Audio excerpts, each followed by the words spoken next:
IGD has released its latest 5-year forecast for the UK food and drink market, and it says that when combining the retail and away from home markets, sales will rise from over £250 billion this year to around £1/3 trillion by 2031.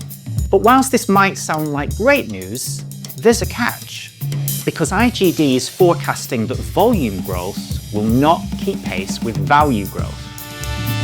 In other words, the market is going to grow because things are getting more expensive, not because demand is really strong. So why is this happening? What should we be looking out for?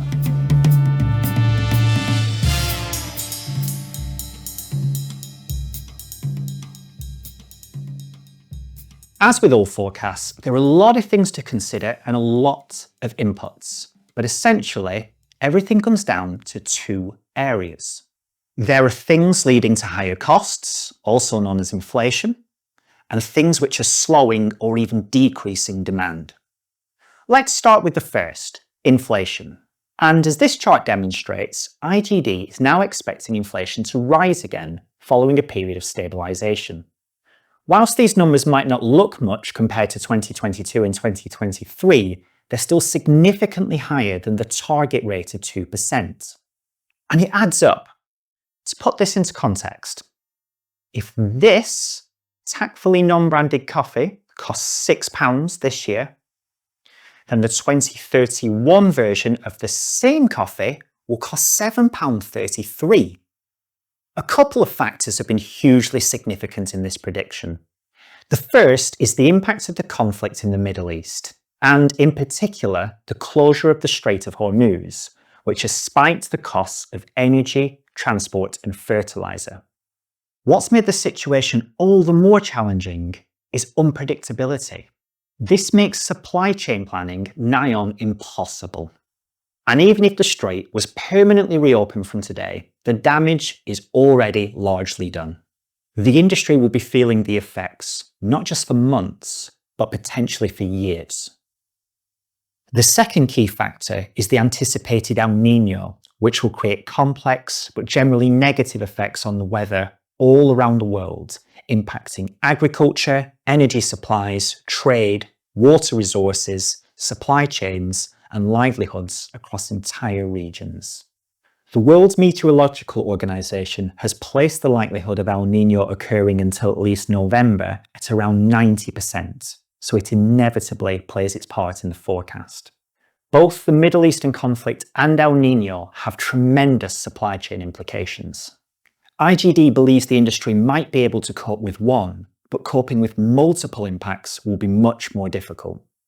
The challenge is that the UK's grocery retail and away from home markets have thin margins. The UK retail market is extremely competitive, and this price competition means relative food and non-alcoholic drink prices are consistently below the EU average. So when production costs go up, manufacturers, operators and retailers have little room to absorb them, which means a high likelihood of those costs eventually being passed down to the shopper. This wouldn't be so much of an issue if personal finances were booming, but they aren't. Wage growth is expected to remain stagnant, not keeping up with inflation, and that's hurting consumer confidence, which is currently below zero and expected to stay that way for the foreseeable future. Now, dovetailing with higher costs are a couple of significant developments that are curbing natural increases in demand. The first is population slowdown. Even in a recent high inflation economy, the industry has been able to rely on population growth to increase demand. After all, more people means more mouths to feed. But population growth is predicted to slow to less than 0.5% a year, in no small part due to a significant decrease in net migration.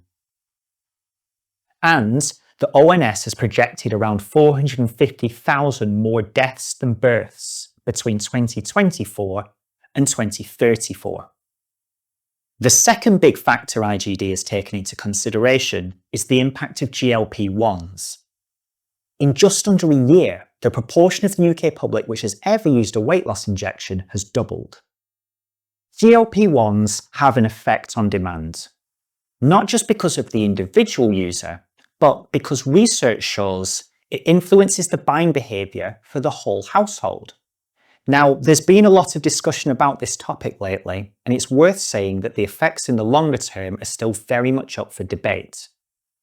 In the US, where GLP-1s have been more established for longer, the estimated impact on demand in retail is between around 2% and 5%. IGD currently expects the impact for the UK's retail market to be at the lower end of that spectrum. And it's perfectly possible that it could stifle long-term demand even further. Moving back to the comparison between retail and away from home, the forecasts are stronger in retail. And it's possible to see where pockets of growth and opportunity are emerging. One of these areas is food to go. Now, food to go is benefiting from cutting back in food service spend, a continuing return to office life, and consumers perceiving it as an affordable treat. Another is home delivery, with the continued growth of quick commerce in retail plus strong performance in food service delivery. And there are early signs of success for products targeting the GLP-1 trend, showing how it's possible to positively lean into something even if it represents a big challenge to the industry.